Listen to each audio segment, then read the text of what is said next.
नमस्कार. आज आपण करणार आहेत गावरान पद्धतीने झणझणीत आणि चमचमीत मटकीचा रस्सा करणार आहेत आणि तेही झटकीपट असं तयार होतं आहे. या पद्धतीने जर भाजी केली तर भाकरीसोबत किंवा भातासोबत चवीला भन्नाट अशी लागते. रेसिपीला सुरुवात करू. अर्धी वाटी शेंगदाणे घेतलेले आहेत. मंद गॅसवरती शेंगदाणे भाजून घ्यायचे. मंद गॅसवरती भाजायचे म्हणजे चांगले खरपूर भाजतात. हलकेसे शेंगदाणे भाजून घ्यायचे. पाहू शकता हलकेसे शेंगदाणे भाजलेत. हलके शेंगदाणे भाजले की त्यामध्ये 2 चमचे खोबऱ्याचं किस घेतलेलं आहे तेही टाकून घ्यायचं. गॅस बारीक ठेवायचं. बारीक गॅसवरती भाजायचं. 10 ते 12 लसणाच्या काळ्या टाकायचं. त्याला बी खोबऱ्याला चांगलं गोल्डन कलर येईपर्यंत चांगलं भाजून घेणार आहे इथं.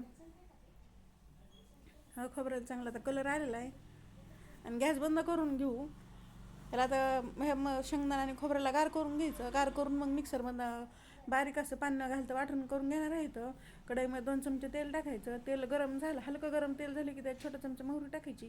कडकडीच्या तेलामध्ये टाकायची नाही. पटकन अशी मोहरी तडतडायला लागली की कडवट लागते. छोटा चमचा जिरे टाकायचे आणि थोडंसं हिंग टाकून 2 मिडियम साईजचे कांदे टाकायचे. कांदे टाकले की चांगलं त्याला परतून घ्यायचं आणि मोठा गॅस करायचा. मोठा गॅस केला मग पटकन असा कांदा परतला जाते. कांदा हलकासा मऊ झाला की त्यामध्ये 5 ते 6 कढीपत्त्याची पाने टाकून घ्यायचे. कढीपत्त्याची पानं त्याला मी टाकले की अंगावरती उडते, त्यामुळे मी कांद्यासोबत टाकणार आहे. बघा चांगला कांदा परतून झालेला आहे. कलर सोनेरी आलेला आहे. मऊ पण कांदा झालेला आहे. त्यामध्ये एक मोठ्या साईजचा टमॅटो घेतलेला आहे. लाल बघून टमॅटो घेतला आहे तेही टाकून घ्यायचं आणि त्यावर थोडंसं मीठ टाकायचं. मीठ टाकलं मी पटकन असे टमॅटो मऊ होते. हे चांगले टमॅटो परतून मऊ करून घेणार आहे. तर पाहू शकता टमॅटो चांगला मऊ झालेला आहे. हे टमॅटो मऊ झालं की आपण त्यामध्ये आता हे वाटण करून घेतलेलं होतं तेही टाकून घ्यायचं. पाणी न घालता वाटण करायचं. पाणी अजिबात वापरायचं नाही. त्यामध्ये हलकंसं मिक्स करून झालं की अर्धा चमचा लाल तिखट आणि 1 चमचा काळा तिखट टाकलेलं आहे. तुमच्याकडे जर काळा तिखट नसेल तर कांदा लसूण मसाला किंवा गोडा मसाला तुम्ही जे रोजचा ठेवणीतला मसाला वापरता कोणताही टाकलं तरी चालते. हे टाकून घेतलं की 1 मिनिटासाठी परतून घ्यायचं आणि गॅस बारीक ठेवायचा. बारीक गॅसवरती परतलं म्हणजे पावडर मसाले जळत नाही. तर हे सगळं चांगलं मसाले मिक्स करून झाले. तर मिक्स करून झालं की एक मोठी वाटी मटकी घेतलेली. हे मटकीला 7 ते 8 तासासाठी भिजत ठेवायचं आणि मटकी भिजली की एका कपड्यामध्ये किंवा चाळणीवर ठेवायचं आणि त्यावरती झाकण ठेवून एक रात्रभर ठेवायचं. म्हणजे चांगली अशी मोड येतात. त्यात मी थोडेसे हरभरे पण टाकलेले होतं. तुम्ही हरभरा वाटाणा असं काही वापरू शकता किंवा निस्ती मटकी जरी घातली तरी चालते.